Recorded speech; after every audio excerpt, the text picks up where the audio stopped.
Fala, meus queridos, é um prazer enorme estar aqui com vocês nesse momento tão delicado que é o momento de revisão para uma das provas de biologia mais complexas que nós temos em todos os vestibulares brasileiros. Para quem não sabe, eu estou falando da Universidade Estadual de Maringá, que tem essa prova tenebrosa, que exige muito conhecimento, muito conteúdo e muita análise das informações que vão aparecer em cada uma das questões.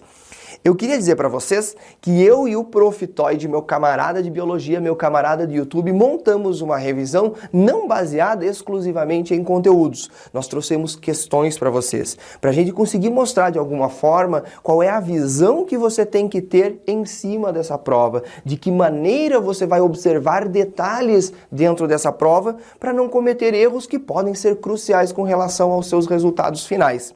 Para que a gente consiga fazer um negócio bacana, nós vamos fazer um bate-bola. Então o Prof. Toyd trabalha uma questão, depois eu trabalho outra questão, depois ele trabalha mais uma e eu termino a nossa revisão.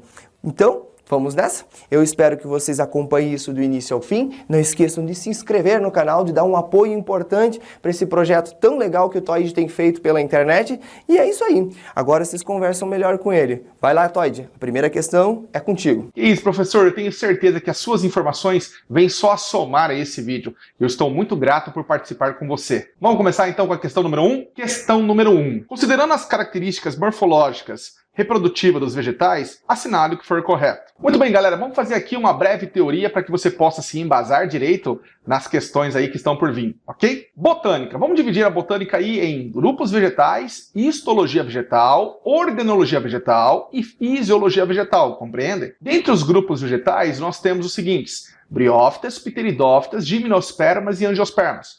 4 grupos aí de vegetais. É muito importante nós dizermos que ancestrais das plantas são as algas do grupo das clorófitas. Por quê? Herdam a clorofila A, a clorofila B, a reserva de amido, a parede celular de celulose e a alternância de fases ou alternância de geração. Porém, as algas não apresentavam embriões. Agora, as plantas sim. As plantas vão apresentar embriões. Elas são embriófitas, ok? Briófita. Exemplo clássico, musgo. Musgos são seres de porte pequeno, avasculares, sem flores, chamado isso de criptógamos, dependentes da água da chuva para o processo reprodutivo dele, onde o gametófito é duradouro e o esporófito é transitório, passageiro.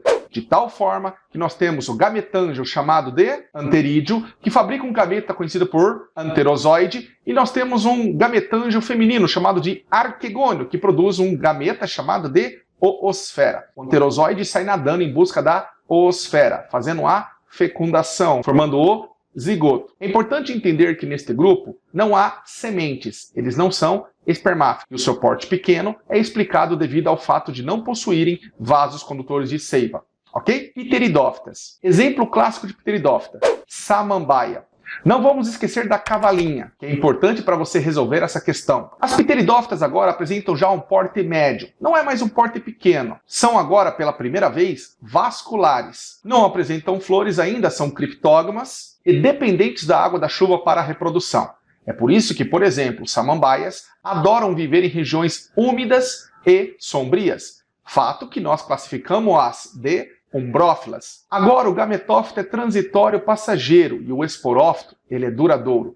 O esporófito é compreendido por raiz, caule do tipo rizoma na samambaia, folhas compostas em folíolos. Abaixo dos folíolos existem os esporângios, chamados de soros, onde células no seu interior sofrem meiose para produzir esporos. Esses esporos são carregados pelo vento e dão origem a uma estrutura chamada de gametófito. No caso da samambaia, esse gametófito ele é monóico hermafrodita, chamado de prótalo ou protalo. Na presença de água, de umidade ou da chuva, o gameta masculino, chamado de anterozoide, fecunda o gameta feminino no próprio prótalo, formando o zigoto, desenvolvendo o embrião e formando o esporófito novamente. Perceba que por fazer autofecundação, a variabilidade não é alta na samambaia, ela é baixa. Vasos condutores existem, é o que explica o porte médio dessas plantas. Vasos condutores que são xilema e floema. Xilema conduzindo seiva bruta, floema conduzindo seiva elaborada. O próximo grupo é o grupo das gimnospermas. Pinheiros, sequoias, cicas, ginkgo bilobas, as ginkgos. Apresentam já um porte grande, fato que é explicado porque possuem xilema e floema, são, portanto, traqueófitas, inauguram pela primeira vez uma estrutura reprodutiva que lembram flores, conhecida por estróbilo, ou pinha, ou cone, fato que nós podemos chamar as florestas de pinheiros como florestas de coníferas. São independentes da água da chuva para a reprodução.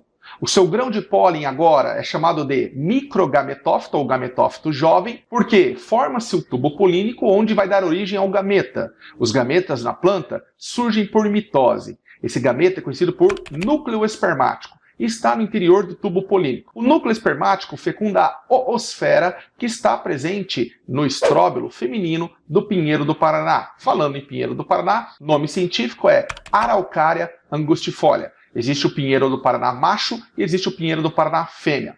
Voltemos ao que eu estava falando. A fecundação ocorre através do núcleo espermático com a oosfera dentro do óvulo. Este óvulo vai desenvolver-se numa semente. Pela primeira vez temos plantas com sementes. Vamos chamá-las, portanto, de espermáfita. Repetindo, espermáfitas. É importante você compreender a relação do pinhão, sendo ele uma semente e não fruto, com a gralha azul, ave símbolo do Paraná, que, de acordo com a lenda, está relacionado à dispersão das sementes e responsável por formar aí a floresta das araucárias. E vamos agora para o grupo mais evoluído, o grupo das angiospermas, aquele grupo que apresenta frutos. Vejam bem essa pergunta. Todo fruto é uma fruta, mas nem toda fruta é chamado de fruto. Exemplo, tomate é comercializado e vendido por fruta. O pepino é um fruto, mas não é conhecido por fruta. O que é um fruto? É aquele que apresenta sementes, que é protegido por tecidos. Isto é um fruto. Nas angiospermas, nós podemos dividir em dois grupos. O grupo das monocotiledôneas e o grupo das dicotiledôneas. Monocotiledôneas, aquele cuja semente apresenta um cotilédone. Professor, o que é cotilédone? Cotilédone, galera, é uma folha modificada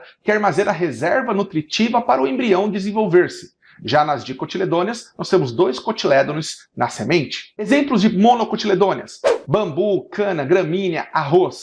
Exemplo de dicotiledôneas: feijão, soja, amendoim, cenoura. As monocotiledôneas apresentam raiz fasciculada ou cabeleira, aquela raiz que se espalha, sem um eixo principal. Já a raiz das dicotiledôneas é uma raiz com um eixo principal, na qual partem raízes secundárias. Em relação à folha, as nervuras das monocotiledôneas são nervuras paralelas, ditas paralelinervas. Já as nervuras encontradas nas folhas de dicotiledôneas são nervuras do tipo reticulinervas ou peninérvias. Em relação à flor, as monocotiledôneas apresentam 3 pétalas ou múltiplas de 3.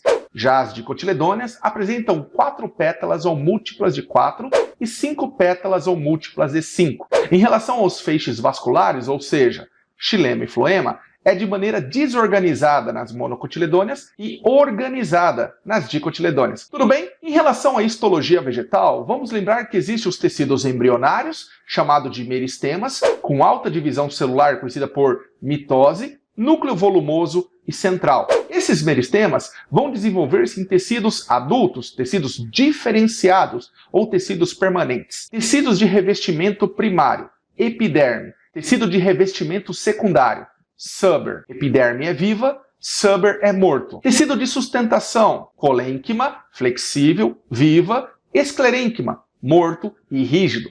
Tecido de condução, galera. Xilema, também chamado de lenho, floema, também chamado de liber. Xilema transporta seiva bruta, água e sais minerais. Floema transporta seiva elaborada, água com açúcar. Xilema ou lenho é morto, floema ou liber é vivo. Dentre os meristemas primários, nós temos a protoderme ou dermatogênio, o procâmbio ou pleroma, o meristema fundamental ou periblema e o caliptrogênio, ok? Já de meristema secundário, nós temos o felogênio e nós temos o câmbio. É importante você ver qual meristema forma qual tecido. Então, acompanha essa tabela importante para você aqui.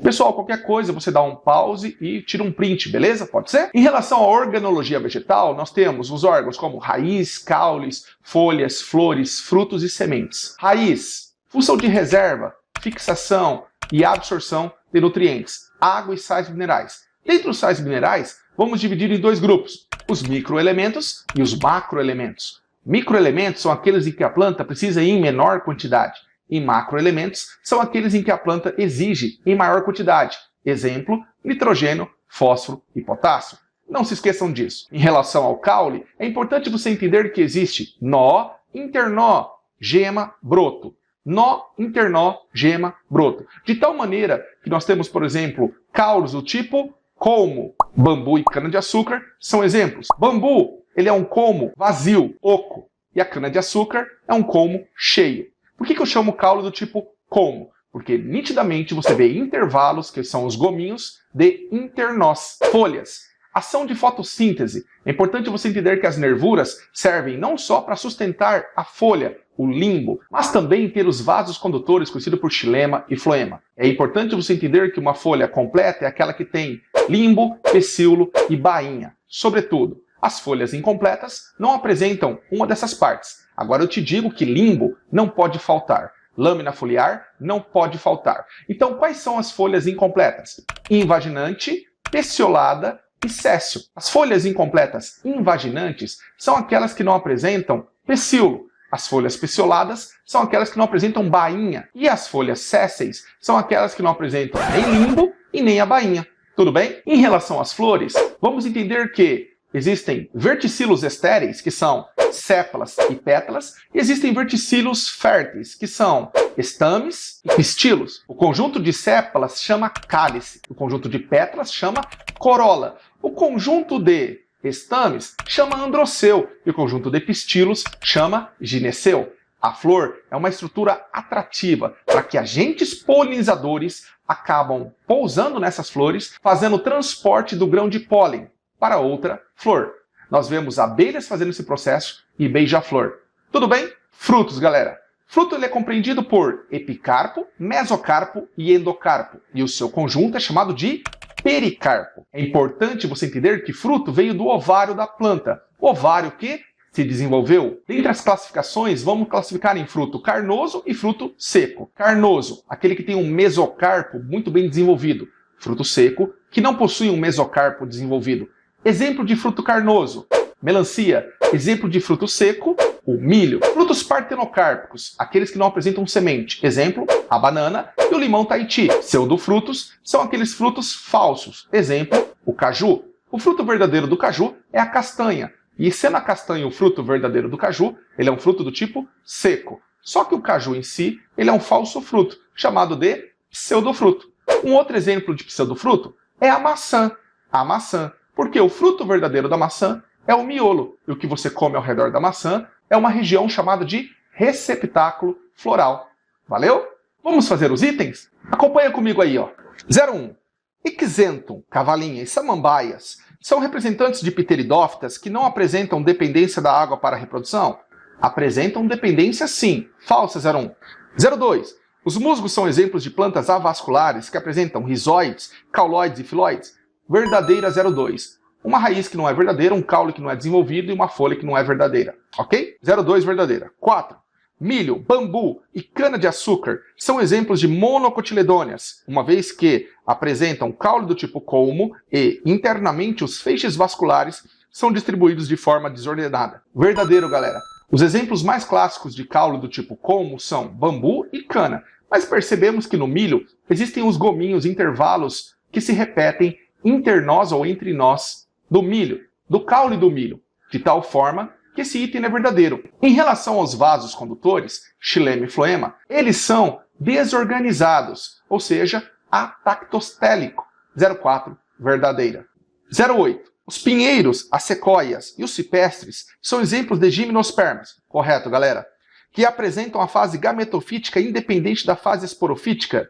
Galera, aqui nas gimnospermas, o esporófito é duradouro e o gametófito é transitório passageiro. Tá errado o item 8. 16. Os frutos, característica exclusiva das angiospermas, protegem as sementes e favorecem a sua dispersão, permitindo a conquista de novos ambientes? Correto, galera. A função do fruto também é atrair os agentes dispersores de sementes, que comem o fruto e acabam defecando em outro local. Beleza ou não? Tudo bem. Então a nossa soma aqui é 4, 8, 16, 28. Professor Gui, faz aí a questão 2 para nós, por favor.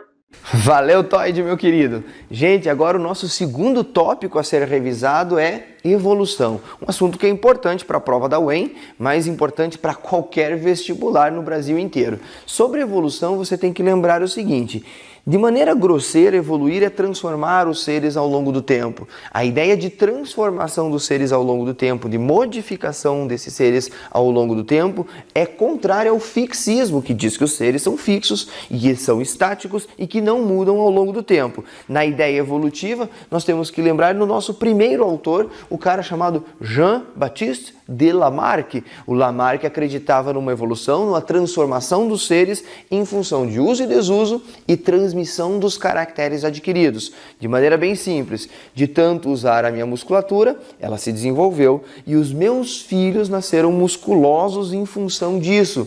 Estranho, né? Beleza. A ideia de Lamarck sempre vai de encontro a uma causa e consequência. Por causa da musculação, como consequência, tive filhos mais musculosos. A gente sempre lembra do exemplo da girafa. De tanta girafa espichar o pescoço dela para pegar os brotos mais altos, a gente teve cada vez girafas mais pescoçudas. Isso é uma ideia lamarquista, que hoje a gente não considera como verdadeira. Beleza. Aí nós temos a ideia darwinista. O que o Darwin disse? Que a gente tinha variabilidade natural entre os indivíduos de uma população. Então, por exemplo, numa população humana, nós temos pessoas mais altas, mais baixas, mais gordas, mais magras. Existem vários biotipos diferentes e isso significa variabilidade. Em meio a essa variabilidade, nós vamos ter a chamada seleção natural. Os indivíduos mais aptos para determinadas situações serão selecionados. Imagine, por exemplo, que a gente tem uma doença que mata em grande quantidade a população humana. Os indivíduos mais aptos serão aqueles que sobrevivem, que resistem a essa doença. Essas pessoas deixarão descendentes igualmente resistentes, em função de suas características próprias. O Darwin acreditava em um processo de seleção natural. Eu quero que vocês atentem para duas frases que eu coloquei aqui. Primeiro, o gafanhoto é verde porque vive na grama, que também é verde. Quando você fala que o gafanhoto é verde porque ele vive na grama, você está pensando numa causa e numa consequência. Por causa da grama ser verde, a gente tem uma consequência que o gafanhoto virou verde também. Agora, pensando dentro de uma ideia de seleção natural, olha só, o gafanhoto vive na grama porque é verde. Por quê? Como assim, professor? Porque se ele fosse rosa, se ele fosse marrom, se ele fosse azul, ele não conseguiria estar bem camuflado à grama e não viveria lá. É um processo de seleção. Beleza. O que o Darwin não conseguiu explicar direito na época dele? A origem dessa variabilidade. Então a gente sabe hoje que a variabilidade é uma variabilidade genética. O Darwin não tinha conhecimento da genética, ele não sabia o que era mutações, ele não sabia o que era biologia molecular. E a ideia do Darwin foi complementada na sequência. A gente tem, em função disso, o neodarwinismo ou teoria sintética da evolução, em que a gente complementa as ideias do Darwin, ou as ideias que ficaram abertas na teoria darwinista. A gente tem uma explicação da origem da variabilidade. Então existem fatores que aumentam a variabilidade genética de uma população e existem fatores que diminuem essa variabilidade. Quais são os fatores que aumentam, professor? As mutações é o mais lembrado de tudo. O vestibular adora dizer que Darwin explica a teoria dele através de mutações. Não. O Darwin não sabia o que eram mutações. O Darwin não tinha conhecimento de biologia molecular. As mutações foram descobertas muito tempo depois. A gente sabe hoje que as mutações são eventos aleatórios e que geram variabilidade. Em cima dessa variabilidade, nós temos seleção natural. Então, gerou-se variabilidade, seres são diferentes uns dos outros e, em função dessas diferenças, alguns são os mais aptos a determinadas situações e outros menos aptos. E, em função disso, o ambiente seleciona aqueles que são mais aptos, os que são menos aptos morrem precocemente, deixam menos descendentes e os mais aptos acabam deixando mais descendentes iguais a si. Isso é o processo de seleção natural dentro de uma visão neodarwinista. Além da mutação, crossing over gera variabilidade, aquele evento que ocorre durante a prófase 1 da meiose, variabilidade por troca de material genético. Imigrantes, por exemplo, a gente teve no Brasil vários imigrantes chegando, poloneses, italianos, alemães, japoneses, tudo isso trouxe variabilidade genética para a população local.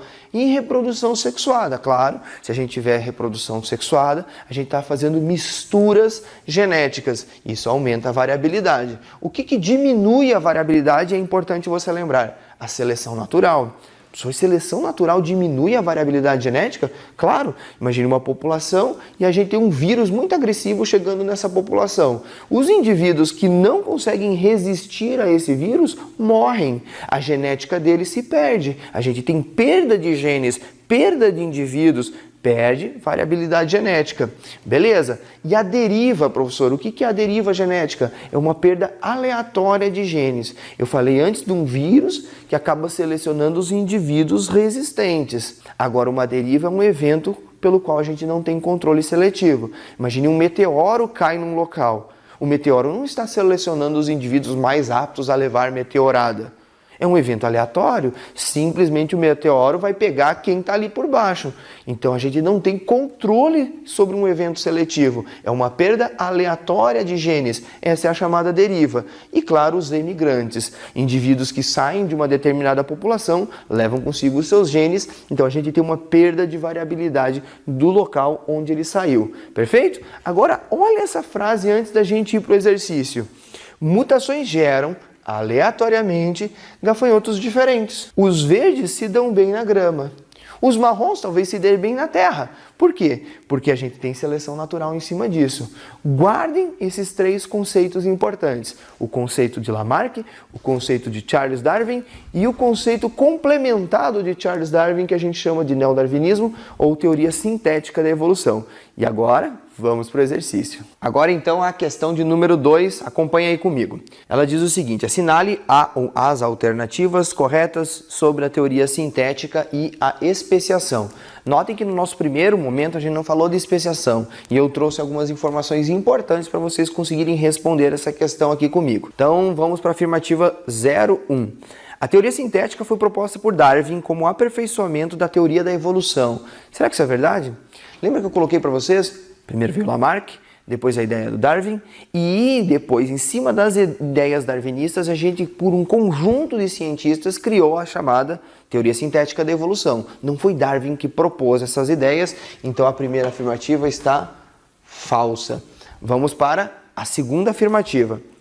A teoria sintética, que é a terceira que a gente viu antes, demonstra que a evolução é resultado da ação de vários fatores. Lembra os fatores que aumentam a variabilidade genética, os fatores que diminuem a variabilidade genética, como a seleção natural, a mutação e a migração. Esses fatores alteram a frequência relativa dos genes. Sim, a frequência de um gene pode aumentar ou diminuir em função desses fatores que a gente tem ali. Seleção natural, mutações, migrações, seja as emigrações, as imigrações também valem. Beleza? Então essa está verdadeira. Vamos para 04. A mutação pode ser explicada como uma mudança na sequência de bases nitrogenadas do DNA. Para quem não lembra, o DNA é uma dupla fita cheia de bases nitrogenadas. Na verdade, são estruturas denominadas de nucleotídeos e nesses nucleotídeos a gente tem as famosas letrinhas, que são as bases: adenina, timina, citosina e guanina. Qualquer mudança que você tem nessa sequência, na ordem, a retirada de uma dessas bases ou a adição de uma base que não era para estar lá, representa para nós uma mutação. Vamos continuar. A mutação pode ser explicada como uma mudança na sequência de bases nitrogenadas do DNA e pode ser provocada por um defeito no próprio mecanismo de duplicação do DNA ou por fatores ambientais. Vamos pensar o seguinte: quando a célula vai se multiplicar, a gente tem que primeiro duplicar o seu material genético. A célula vai virar duas. Antes disso, a gente tem uma fase chamada de S, lá durante a interfase, que duplica o DNA.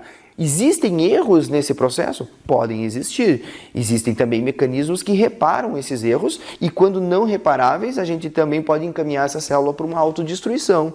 Um processo que a gente chama de destruição programada da célula ou apoptose. Agora, se por acaso a gente tiver um problema nessa célula e a gente não perceber esse erro durante a duplicação, a gente pode gerar células anômalas, células com modificações. Agora, prof, ele fala que fatores ambientais também podem causar mutações. Fatores ambientais, por exemplo, radiação. Radiação ultravioleta incidindo sobre a sua pele não pode provocar mutações em células epidérmicas? Não pode gerar, por exemplo, um tumor? Uma alteração ambiental, por exemplo, radioatividade, não pode gerar modificações celulares? Pode. Então tá verdadeira 04 também. Vamos para a próxima. 8. O processo pelo qual uma espécie se espalha por vários ambientes e origina um número grande de espécies diferentes é chamado de irradiação adaptativa. Olha só que interessante esse esquema que eu coloquei aqui para vocês. Nós temos dois fenômenos importantes a respeito dessa temática: o processo de irradiação adaptativa e de convergência adaptativa. Imagine que eu tenho, por exemplo, lá em Galápagos, que foi objeto de estudo do Charles Darwin, uma espécie original na ilha central de Galápagos. Existe ao redor dessa ilha central um monte de ilhas. 8 são as mais importantes. Então, 8 ilhazinhas. A partir dessa espécie original que estava lá na ilha central, a gente teve irradiação para as outras ilhas. Vamos fazer de conta que essa espécie é uma ave, é o tentilhão que o Darwin estudou. O tentilhão saiu da sua ilha original e foi para essa ilha, para essa. Só que nesses ambientes, essas novas ilhas, nós temos condições microclimáticas relativamente diferentes, nós podemos ter predadores relativamente diferentes, nós podemos ter disponibilidade de alimentos diferentes e em diferentes quantidades. Então, em cada ilha, nós vamos ter pressões seletivas relativamente diferentes, o que provoca a formação de espécies divergentes. A gente tem um processo em que, a partir de uma espécie, nós irradiamos, olha só, raios, irradiamos espécies diferentes. Beleza? Agora, um processo contrário seria uma convergência adaptativa. Olha o que eu mostro para vocês aqui. Um golfinho e um tubarão. Mas o golfinho é um mamífero, o tubarão é um peixe. O que eles têm a ver? Olha para eles. Os dois têm um formato de torpedo. São diferentes, claro, tem várias características diferentes, mas os dois têm formato de torpedo. Os dois possuem estruturas como barbatanas. Os dois têm o corpo hidrodinâmico. Os dois têm a parte dorsal do corpo mais escura e a parte ventral mais clara. Por que isso? Um predador que olhe, ou uma presa que olhe esse tubarão de cima, vai ver essa parte mais escura e vai contrastar muito pouco com o fundo do mar, com o fundo do oceano. Um predador ou uma presa que olha esse tubarão por baixo, vai ver essa face branca, que com o fundo que vai ser o céu, vai ter pouco contraste também. Então ele estaria bem camuflado sendo visto de cima e bem camuflado visto de baixo. Agora, isso acontece também no golfinho. Prof, como é que a gente explica duas espécies tão diferentes, de origens tão diferentes, com características tão similares? Por pressões seletivas. Como eles vivem nos mesmos locais, como eles compartilham as mesmas pressões para sobreviver, as características selecionadas são muito parecidas. Então, embora a gente tenha processos evolutivos bem diferentes, a gente tem características evolutivas muito parecidas sendo selecionadas. Entendeu? Isso é uma convergência adaptativa. Só pode ser que um dia eles virem a mesma espécie? Negativo. A gente também tem convergência, por exemplo, de tartarugas e pinguins. Todos eles têm esse formato parecido, a parte de cima mais escura, a de baixo mais clara, e não tem chance deles virarem a mesma espécie. Essa convergência termina por aí. Beleza? Massa. A nossa afirmativa de número 8, então, é verdadeira. Vamos para a 16. A especiação em populações de uma mesma espécie, vivendo na mesma área, é dita de alopátrica, enquanto aquela que ocorre em populações da mesma espécie isoladas geograficamente é chamada de simpátrica. Ele inverteu os termos nessa afirmativa. Quando que acontece um processo de geração de novas espécies de maneira alopátrica? Você tem uma população de uma espécie X. De repente, por um evento geográfico, digamos assim, a gente teve uma cadeia montanhosa sendo formada e isso dividiu a população X em duas parcelas que não se comunicam. O lado direito não se comunica com o esquerdo, um não reproduz com o outro. A gente teve uma separação desses indivíduos. Digamos que o ambiente do lado direito tem condições de temperatura e umidade diferentes do ambiente do lado esquerdo. Ao longo de milhares e milhares de anos, você vai ter uma espécie do lado direito, outra espécie do lado esquerdo, porque as condições, as pressões seletivas são diferentes. Como uma espécie não se comunica com a outra, a gente chama essa especiação de alopátrica. Alo é separado. Lembra de alô? Para falar com alguém distante, você usa o telefone. Alô? Para falar com alguém longe. Então, alopátrica, espécies isoladas. Agora, se ocorrer um processo de especiação em que as espécies espécies continuam convivendo juntas no mesmo local, a gente vai ter processos simpátricos. Durante a evolução humana, a gente teve várias simpatrias, a gente teve vários processos em que novas linhagens iam surgindo e elas culturalmente ou comportamentalmente não se comunicavam com as outras e iam se transformando ao longo do tempo. Todo mundo criando espécies diferentes, mas convivendo em conjunto. A gente tem aqui, então, uma especiação simpátrica. Deu para entender? Então, fechou. Toide, a próxima questão, o próximo tópico é contigo. Maravilha, professor. Muito obrigado pela participação aí na questão 2 e agora nós vamos para a questão 3, ok? Baseando-se no esquema a seguir de uma célula hipotética vista por meio de um microscópio eletrônico, assinale o que for correto. Muito bem, galera, vamos agora abordar algo chamado de biologia celular. Repetindo, biologia celular. Membrana plasmática, vamos lembrar que ela é lipoproteica, que ela apresenta lipídios e proteínas. Dentre os lipídios mais famosos, nós temos fosfolipídio e colesterol. Se a membrana plasmática citada for animal, porque colesterol é uma substância exclusiva dos animais, o colesterol ele é responsável por dar uma certa estabilidade na membrana, né, uma certa fluidez na membrana. Então, além do fosfolipídio, nós temos o colesterol como lipídio. E proteínas, essas proteínas podendo ser superficiais ou integrais. Proteínas integrais são aquelas que se infiltram em meio à membrana, podendo atravessá-la do meio externo para o meio interno, ou seja, da parte extracelular para a parte intracelular. Essas proteínas são chamadas proteínas de canais. Tudo bem? Entre os transportes que nós temos na membrana, temos microtransportes e macrotransportes. Microtransportes famosos são transporte passivo e transporte ativo. Transporte passivo para soluto, difusão simples e facilitada. Facilitada, ela tem uma enzima permease que auxilia no processo de difusão, sempre obedecendo da maior concentração de soluto para a menor concentração de soluto, ou seja, a favor do gradiente de concentração. Agora, transporte passivo, em se tratando de solvente, é a famosa osmose.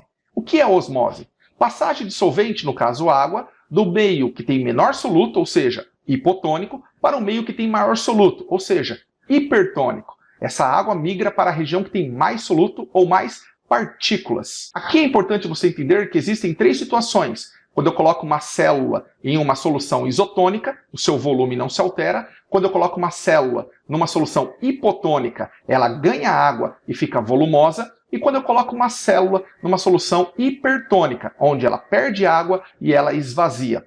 Tudo bem? Dentro do transporte ativo, nós temos a bomba de sódio e potássio, super importante para repolarizar os neurônios, ou seja, tornar o neurônio em repouso, fazendo uma troca forçada entre sódio e potássio. Não se esqueçam, bomba de sódio e potássio, transporte ativo. Dentre os macrotransportes, nós temos a fagocitose, que é a ingestão de partículas sólidas com emissão de pseudópodos, e a pinocitose, que é a ingestão de partículas líquidas, sem a emissão de pseudópodos, e sim uma invaginação de membrana, ok? Vamos falar das organelas. As organelas estão presentes no citoplasma da célula. O líquido ali nós chamamos de hialoplasma. Existem proteínas que seguram as organelas e movimentam-as. Essas proteínas formam o chamado citoesqueleto.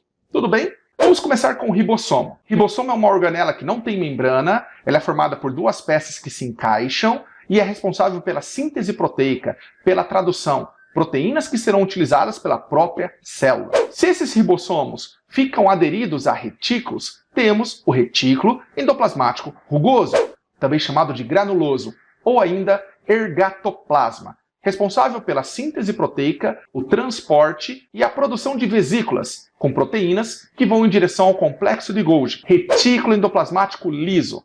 Também realiza o transporte, faz a síntese de lipídios e faz a desintoxicação.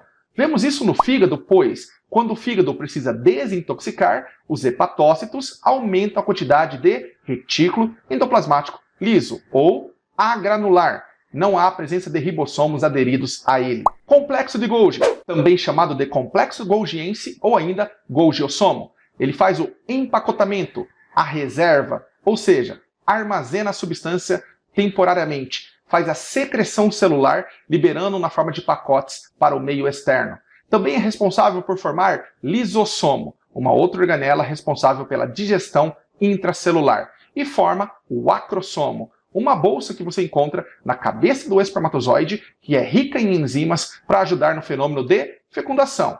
Eu não posso esquecer que o complexo de Golgi auxilia na divisão celular de vegetais, formando a chamada lamela média. Lisossomo, responsável por promover a digestão intracelular. Lembra que eu falei de fagocitose e pinocitose agora há pouco? Pois então, exige-se a participação de lisossomos, bolsas, organelas, ricas em enzimas, chamada de hidrolases, que estão inativas devido ao pH mais ácido no seu interior. Centríolos, organelas que não apresentam membrana e são responsáveis por formar cílios e flagelos. Cílios, estruturas muito numerosas e diminutas. Flagelos, estruturas pouco numerosas e compridas, serve para locomoção e para filtração. No caso dos cílios, vemos, por exemplo, na traqueia. Mitocôndria, organela importante porque nela ocorre duas fases da respiração celular, o ciclo de Krebs e a cadeia respiratória. É na mitocôndria que ocorre a formação de ATP, adenosina trifosfato. Tudo bem? O oxigênio participa no interior dessa mitocôndria. Na última fase, chamada de cadeia respiratória, o oxigênio é o receptor final de hidrogênios, evitando a acidez celular. Cloroplasto, organela encontrado em vegetais, em célula vegetal. Cloroplasto é responsável pela fotossíntese, apresenta tilacoides, estroma. Temos duas fases, a fase fotoquímica, dependente de luz, e a fase bioquímica, que não depende de luz. A fase fotoquímica, que ocorre nos tilacoides, possui pigmentos como clorofila A e clorofila B. Já a fase bioquímica ou fase escura, ela ocorre no estroma do cloroplasto, de tal maneira que aqui nós temos o chamado ciclo dos açúcares, ou ciclo das pentoses. Tudo bem? Vamos resolver a questão então? Então vamos lá, questão 3. A estrutura indicada pela seta 2 é responsável pela fabricação de proteínas celulares. Pode ser encontrada livre no citoplasma ou aderidas às membranas do ergastoplasma. Galera, o que é 2? 2 na imagem é uma vesícula de secreção do complexo de Golgi. Tem nada a ver, item falso. Próximo item. As estruturas indicadas pela seta 1 estão relacionadas com o processo de divisão celular, estando ausentes em células de plantas superiores. Esqueci de falar isso. Os centríolos, além de formar cílios e flagelos, eles auxiliam no processo de mitose e meiose, formando fibras de fuso, responsáveis por separar, ora, cromátides irmãs, ora, cromossomos homólogos. É importante entender que os centríolos só estão presentes nos vegetais inferiores, briófitas e pteridófitas, e ausentes nos vegetais superiores, como gimnospermas e angiospermas. Portanto, esse item ele é verdadeiro. Item 3. A estrutura indicada pela seta 3 apresenta uma cavidade interna preenchida por um fluido, onde estão presentes diversas enzimas, além de DNA e RNA, e pequenos ribossomos. No interior dessa estrutura ocorre a respiração celular. Quem que é o item 3? O item 3 é quem? A mitocôndria. Também não falei, mas a mitocôndria, através da teoria endossimbiótica proposta pela Linus Margulis, ela disse que as mitocôndrias atuais, no passado, eram procariontes, semelhantes às bactérias. Então, de fato, dentro da mitocôndria, encontramos ribossomos típicos deles, DNA circular e RNA, ou seja, está correto esse item. Pode marcar. A mitocôndria, além de tudo isso que foi citado, realiza respiração celular aeróbia. Próximo item. A estrutura indicada pela seta 4 atua como uma rede de distribuição e armazenamento de substâncias no interior das células? E aí, galera? Estou falando do complexo de Golgi. Ele vai distribuir as moléculas para determinados lugares. Primeiramente, ele armazena, ele empacota e distribui, secreta. Então, está correto esse item. Item verdadeiro. Professor Guilherme, faça a questão número 4 aí para nós e ajude essa molecada que vai fazer o vestibular da UEM agora no inverno. Tudo bem? Valeu, Toide, meu querido. E agora, pessoal, nós vamos para o nosso último tópico da revisão. Conversaremos sobre verminoses, um assunto bem amplo, com muita coisa a ser tratada, mas que eu separei aqui para vocês os tópicos mais relevantes e depois a gente faz uma questão para entender como é a abordagem da UEM em cima dessa temática. Então vamos lá. Lembra que verminoses são doenças causadas por vermes, e os vermes podem ser plateumintos ou nemateumintos. Os vermes plateumintos têm 3 características muito relevantes. Eles já são triblásticos, ou seja, têm 3 folhetos embrionários. Eles são, embora triblásticos, embora formem órgãos verdadeiros, ainda acelomados. Isso quer dizer que os órgãos ficam esparramados dentro do corpo, não existe uma cavidade celomática que agrupe esses órgãos. Beleza, é um ser acelomado. E eles ainda não têm tubo digestivo completo, ou seja, não existe boca e ânus. Tudo que entra pela boca, depois vai formar fezes e vai sair pela boca também. Tubo digestivo incompleto. Anota aí uma coisa importante. Tênias, que são representantes desse grupo, nem tubo digestivo têm. Elas não têm boca, elas não têm ânus, elas não têm intestino, não têm nada. Beleza? Isso é uma característica das tênias. Em cima dos plateumintos tem 3 doenças importantes também. Teníase, cisticercose e esquistossomose. A primeira, teníase. Você está vendo um ciclo que envolve humano, você está vendo um ciclo que envolve também porco ou boi. A teníase que a gente adquire a partir do porco é em função de uma tênia solium. E a teníase que a gente adquire a partir da carne do boi é em função da tênia saginata. Tênia solium, tênia saginata. Como que isso funciona? Porcos ou bois que foram contaminados vão ter no seu organismo larvas chamadas de cisticercos que se instalam na carne, na musculatura do animal. Quando você come uma carne que não foi inspecionada, uma carne que acima de tudo não foi bem frita, bem assada ou bem cozida, ela pode ter larvas cisticercas vivas. E essas larvas, ao entrar no corpo humano, descem ao intestino e se desenvolvem formando uma tênia adulta. O indivíduo humano vai ter tênias adultas e essas tênias sozinhas no intestino conseguem reprodução. É um processo de autofecundação, por isso a gente chama ela de solitária. A tênia se reproduz com ela mesma e vai gerar ovos. Esses ovos estarão dentro de compartimentos corporais da tênia chamados de proglótides ou proglotes. Cada proglote com 100, 150 ovinhos que serão eliminados pelas fezes. Então, quando uma pessoa defeca, ela libera grande quantidade de ovos. Se essa pessoa vive num local onde não existe saneamento básico, esses ovos podem parar na água ou no alimento dos porcos ou dos bois. E aí, prof, quando um porco ou um boi come o ovo, esse ovo vai se desenvolver em um estágio larval intermediário que migra para a carne e se desenvolve em larva cisticerco. Então, o porco come ovo, nós comemos larva. Agora, prof, se por acaso o ser humano comer um ovo de tênia, aí a gente vai ter um desvio de rota do ciclo de vida da tênia. Por quê? Porque esse ovo, você sabe, ele se desenvolve em larva cisticerco. Mas agora foi o ser humano que comeu.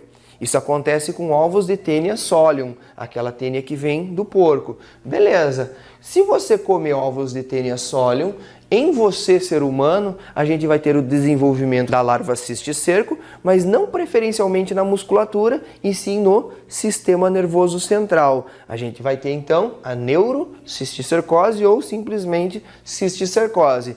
O que acontece aqui é que o ciclo não se fecha, porque a gente não tem alguém que coma o cérebro do ser humano para fechar o ciclo. Então ele vai ser interrompido nesse momento. Lembrem-se que é um mesmo parasita causando 2 doenças diferentes. Fechou? Aí tem a esquistossomose. Como é que funciona? Você tem o humano e você tem um caramujo chamado de Bionfalaria, que será o nosso hospedeiro intermediário. Como é que é essa doença? A gente pega a doença a partir de larvas chamadas de cercárias que penetram ativamente pela pele de quem está em um local com água. Então, em locais onde você vai se banhar, em locais onde você vai pescar e bota os pezões dentro da água, larvas cercárias podem penetrar pela sua pele. Essa larva cercária vai se desenvolver em adultos que vivem nas veias do fígado e podem migrar para o intestino, liberando muitos e muitos ovos, milhares de ovos. Esses ovos, pessoal, saem junto com as fezes. Em locais que não existe saneamento básico, esses ovos podem cair na água e preste atenção. O ovo que cai na água vai se transformar numa larva chamada de miracídio. O miracídio não ataca o ser humano, o miracídio afeta o caramujo. Lá dentro do caramujo ele se multiplica e vai formar larvas cercárias, que aí sim afetam o ser humano. Então você tem uma larva que ataca caramujo, você tem uma larva que afeta o ser humano. A larva miracídio, a larva cercária. Beleza? Aonde que fica o verme adulto? Dentro do ser humano, por isso nós somos hospedeiros definitivos da doença. Fechou? Vem pra cá. Agora nós temos as verminoses causadas por nemateumintos, que também são vermes triblásticos, assim como os plateumintos. Mas agora eles já têm o início de um celoma. São seres pseudocelomados e com tubo digestivo completo. Tem boca, tem ânus. Quais são as doenças importantes? Ascaridíase, ancilostomose, enterobiose e filariose. As três primeiras não precisam mais de hospedeiros intermediários. Não precisa de ser humano e porco, ser humano e boi, ser humano e caramujo, ser humano e mosquito. Todo o ciclo se completa apenas no ser humano. Olha o que eu coloquei aqui, ó. Ciclo se completa com apenas um hospedeiro. A gente chama essas doenças de doenças monóxenas ou doenças monoexênicas. Mono porque é um hospedeiro só. Então você tem ascaridíase, ancilostomose e enterobiose com essa característica. Como que pega ascaris lumbricoides? A partir de ovos que terão dentro da sua estrutura uma larva chamada de L3. Esses ovos podem parar na água ou nos alimentos. Ingeriu, se contaminou. Ancilostomose, a larva L3 penetra direto pela pele. Uma pessoa que desavisadamente está caminhando descalça no solo úmido. A larva gosta do solo úmido. Às vezes uma pessoa que trabalha com a roça, com a agricultura, está com calçado aberto e a larva consegue penetrar na pele da pessoa. Beleza, isso é característica da ancilostomose. Como que eu evito a ancilostomose? Usando calçados fechados. Beleza, ela vai penetrar na pele. E a enterobiose, prof? O enteróbio vermicularis, ele vai também ser adquirido a partir de uma pessoa que tome água contaminada ou como um alimento contaminado, mas é nessa doença que a gente tem o maior índice de autocontaminação. Como o ovo do enteróbio é muito pequeno, ele tem cerca de 25 micrômetros de diâmetro, e as fêmeas do enteróbio depositam eles na região perianal, é muito comum a pessoa se coçar naquela região. Os ovos pequenos conseguem passar pela malha da roupa e contaminam os dedos, que se for de uma criança facilmente serão levados à boca. A pessoa acabou de se autocontaminar. Lembre da enterobiose. E para a gente finalizar, filariose, que tem agora sim dois hospedeiros. O humano, hospedeiro definitivo, e o mosquito, hospedeiro intermediário. No ser humano, o Wuchereria, a filária, vai viver na corrente sanguínea e corrente linfática, também nos gânglios linfáticos. Lembre que o sistema linfático é responsável por drenagem dos seus tecidos, retirar linfa dos tecidos e devolver a corrente sanguínea. Se você tem vermes vivendo nesses locais, ele pode provocar trombos, ele pode entupir essa corrente linfática e impedir a drenagem de líquido. Isso provoca trombose, a famosa elefantíase, né? E depois, prof, o mosquito pode se contaminar, absorver esses vermes junto com o sangue, e a gente tem uma contaminação do ser humano a partir da picada do mosquito, pois o verme vai para a saliva do animalzinho, e quando ele pica você, ele precisa injetar saliva antes. Beleza? Terminada essa revisão rápida, vamos para a questão da UEM. Então, segue firme. Gente, vamos então para a nossa quarta e última questão, revisando a parte de verminoses que a gente acabou de ver. Então, vamos lá. Considere um humano que possui vivendo em seu intestino machos e fêmeas de um eucarioto multicelular com simetria bilateral, triblástico, pseudocelomado e com sistema digestório completo, e assinale o que for correto. Então, ele está vivendo dentro do intestino de uma pessoa. E esse organismo é dioico, ou seja, tem machos e fêmeas separados. Beleza? A gente já elimina um monte de coisas aí, mas vamos continuar. Eucariontes. Pô, se são eucariontes, já não pode ser as bactérias, embora as bactérias também não são dioicas, então já eliminava as bactérias antes. Eucariontes, ainda causadores de doenças, nós temos os vermes, nós teríamos os protozoários. Ele está dizendo que é multicelular. Opa, protozoário já está fora também, então a gente não pode mais considerar esse grupo. De simetria bilateral, tanto os vermes plateumintos quanto os nemateumintos, tem simetria bilateral, isso não ajudou muita coisa. Triblastia também não, a gente acabou de ver. E pseudocelomado. Gente, verme pseudocelomado obrigatoriamente é nemateuminto e por isso também vai ter tubo digestivo completo. Beleza, a gente já sabe quem é esse verme, é um nemateuminto. Vamos ver o que está escrito nas nossas afirmativas. Bora lá? Olha só, com base nas características mencionadas, esse humano pode estar com esquistossomose. Gente, esquistossomose a gente acabou de ver, ela é causada por um verme plateuminto, portanto a primeira está falsa. A gente sabe que é um nemateuminto. Vamos lá, 02.